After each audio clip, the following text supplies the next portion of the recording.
సామాన్య కార్యకర్తగా ప్రస్థానం, కేంద్ర మంత్రిగా ఎదిగిన వైనం, తెలంగాణ కాషాయ దళపతిగా పేరు పొంది పార్టీని ముందుండి నడిపించారు బండి సంజయ్. 3 సార్లు పరాజయం పొందినా పోరాట పటిమ వీడలేదు. హిందుత్వవాదం భుజాన ఎత్తుకొని అంతులేని పోరాటం చేశారు. ప్రజా సంగ్రామ యాత్ర పేరుతో ప్రజల్లో చెరగని ముద్ర వేసుకున్నారు. ఎన్నో ఒడిదుడుకులు ఎదుర్కొని కేంద్ర మంత్రి స్థాయికి వచ్చిన బండి సంజయ్ రాజకీయ ప్రస్థానంపై న్యూస్ 360 ప్రత్యేక కథనం మీకోసం. मैं बंडी संजय कुमार ईश्वर की शपथ लेता हूं कि मैं विधि द्वारा स्थापित भारत के संविधान के प्रति सच्ची श्रद्धा और निष्ठा रखूंगा। मैं भारत की प्रभुता और अखंडता अक्षुण्ण रखूंगा। मैं संघ के राज्य मंत्री के रूप में अपने कर्तव्यों का श्रद्धापूर्वक और शुद्ध अंतःकरण से निर्वहन करूंगा। బీజేపీ జాతీయ ప్రధాన కార్యదర్శి కరీంనగర్ ఎంపీ బండి సంజయ్ కుమార్ కు కేంద్ర మంత్రి పదవి దక్కడంతో తెలంగాణలో హర్షాతిరేకాలు వ్యక్తమవుతున్నాయి.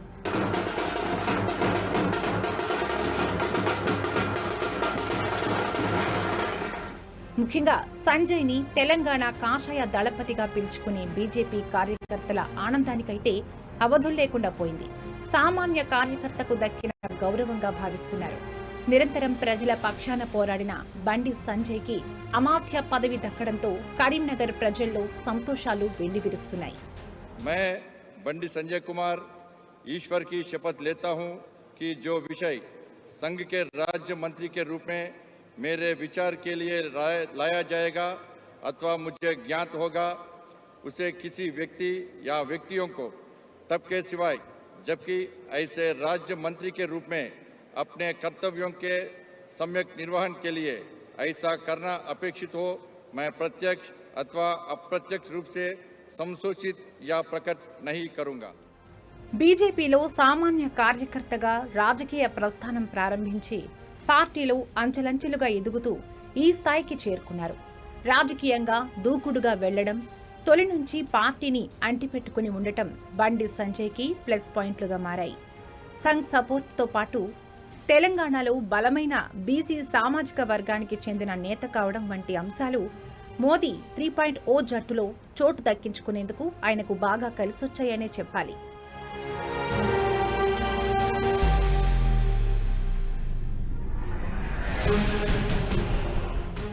బీజేపీ తెలంగాణ అధ్యక్షుడిగా పనిచేసిన సమయంలో పట్టణాలకే పరిమితమైన బీజేపీని మారుమూల పల్లెల్లోకి విస్తరింపచేయడంలో బండి సంజయ్ చేసిన కృషిని అంతా గుర్తు చేసుకుంటున్నారు.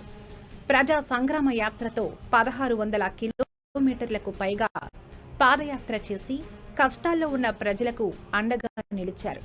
కేసీఆర్ పాలన అంతానికి బండి సంజయ్ పాదయాత్రతోనే అడుగులు పడ్డాయని రాజకీయ విశ్లేషకుల అభిప్రాయం. ఆనాడు గొంతెత్తి ప్రశ్నించడానికే వీల్లేకుండా నిరసనలపై ఉక్కుపాదం మోపిన కేసీఆర్ సర్కార్పై ప్రధాన ప్రతిపక్షమైన కాంగ్రెస్ ఉద్యమాలు చేసేందుకు వెనుకాడిన సమయంలో బీజేపీ రాష్ట్ర రథసారథిగా కార్యకర్తలందరినీ ఏకం చేసి పోరాడిన యోధుడు. టూ బిహెచ్కే అంటే రూమ్ లో ఏడవైనావు కానీ ఇప్పుడు 2 బిహెచ్కేనే మిగిలింది. 2B అంటే బాబ్ బేట, హెచ్ అంటే హరీష్ రావు, కే అంటే కవిత. వాళ్ళ పరిస్థితి వీలవుతుంది. మళ్ళీ గిదే కాంగ్రెస్ వాళ్ళకి పైన 5 ఉన్నారు, వాళ్ళు మాత్రం 5 ఏళ్ల పాటు కుటుంబానికి దూరమై బండి సంజయ్ చేసిన పోరాటాలు అన్ని ఇన్ని కావు. ప్రజా సమస్యల పరిష్కారం కోసం, కార్యకర్తల కోసం ఎందాకైనా తెగించే మనస్తత్వం బండి సంజయ్ సొంతం. నిరంతరం ప్రజల్లో ఉండటం, కార్యకర్తలతో కలిసి నడవడం బండి సంజయ్ ప్రతిభ. ఎంపిక ఉంటూ ప్రజా సమస్యలపై పోరాడుతూ లాఠీ ఛార్జీలు, కేసులు, అరెస్టులకు లెక్క చేయని చరిత్ర బండి సంజయ్ది.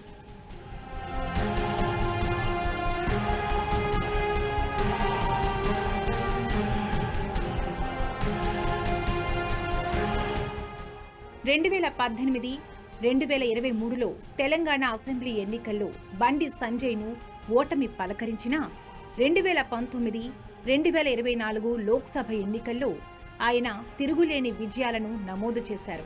తన రాజకీయ ప్రయాణం మొదలైన తొలినాళ్లలో సంజయ్ ది కరీంనగర్ అర్బన్ సహకార బ్యాంక్ డైరెక్టర్గా 1994, 1999లో గెలుపొందారు. 2006, 2013లో కరీంనగర్ నగరపాలక సంస్థలో 48వ డివిజన్ నుంచి కార్పొరేటర్గా సేవలందించారు.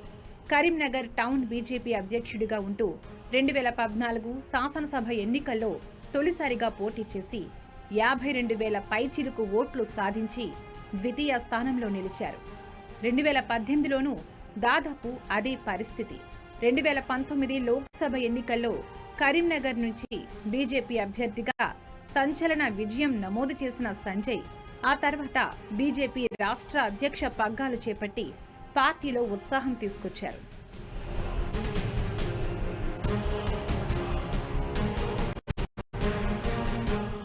రెండు 2023 శాసనసభ ఎన్నికలు జరిగే నాటికి సంజయ్ అధ్యక్ష స్థానం నుంచి జాతీయ ప్రధాన కార్యదర్శి హోదాకు మారారు. ఇటీవల జరిగిన లోక్సభ ఎన్నికల్లోనూ 2.25 లక్షలకు పైగా ఓట్ల మెజారిటీతో అపూర్వ విజయాన్ని తన ఖాతాలో వేసుకున్నారు. కేంద్రంలో అధికారంలో ఉన్న జాతీయ పార్టీ ఎంపీగా కొనసాగుతూ ప్రజా సమస్యలపై పోరాడి 2 సార్లు జైలుకు వెళ్లిన ఘనత కూడా బండి సంజయ్దే. ప్రజల కోసం, కార్యకర్తల కోసం కొట్లాడి భారతదేశంలోని అత్యధిక కేసులు ఎదుర్కొంటున్న ఎంపీ కూడా బండి సంజయ్ మాత్రమే కావడం గమనార్హం. అట్లాంటి వ్యక్తికి మోదీ కేబినెట్లో చోటు దక్కడంతో కార్యకర్తలు భావోద్వేగంతో ఉప్పొంగిపోతున్నారు.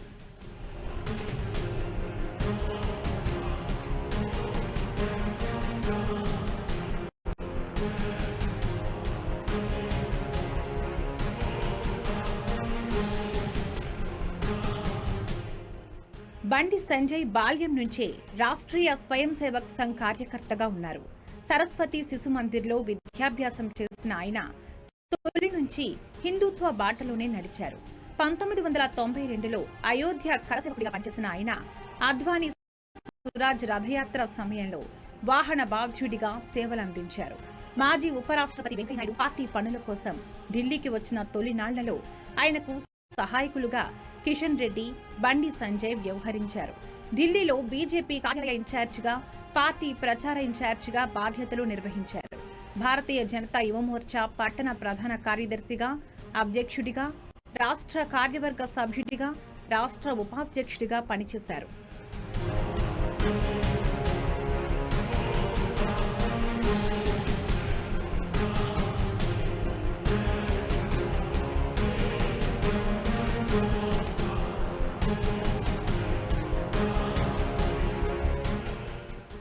సంజయ్ రైతుల పక్షాన అనేక దీక్షలు చేపట్టారు.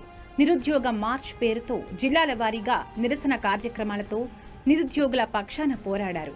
బండి సంజయ్ పోరాటాలతో బెంబేలెత్తిన నాటి కేసీఆర్ సర్కార్ 10th హిందీ పేపర్ లీకేజీ కేసులో అర్ధరాత్రి పోలీసులను ఇంటికి పంపి అక్రమంగా అరెస్టు చేసిన వెనుకంజ వేయకుండా ఉద్యమించి కాషాయ పార్టీ పోరాట పటిమను చాటి చెప్పారు. 317 జీవోను సవరించాలని ఉద్యోగుల పక్షాన పోరాడి సర్కార్ను గడగడలాడించిన ఘనత కూడా సంజయ్దే. బండి సంజయ్ రాజకీయ జీవితమంతా ఆటుపోట్లమయమే. కరీంనగర్లో మధ్యతరగతి కుటుంబంలో జన్మించిన సంజయ్ సామాన్య బీజేపీ కార్యకర్తగా ప్రస్థానాన్ని ప్రారంభించి అంచెలంచెలుగా ఎదిగారు. 2 సార్లు కార్పొరేటర్గా గెలిచిన బండి సంజయ్ 3 సార్లు ఎమ్మెల్యేగా పోటీ చేసి ఓడిపోయారు. 2019లో జరిగిన పార్లమెంటు ఎన్నికల్లో 89,000కు పైగా ఓట్ల మెజారిటీతో ఎంపీగా గెలిచారు.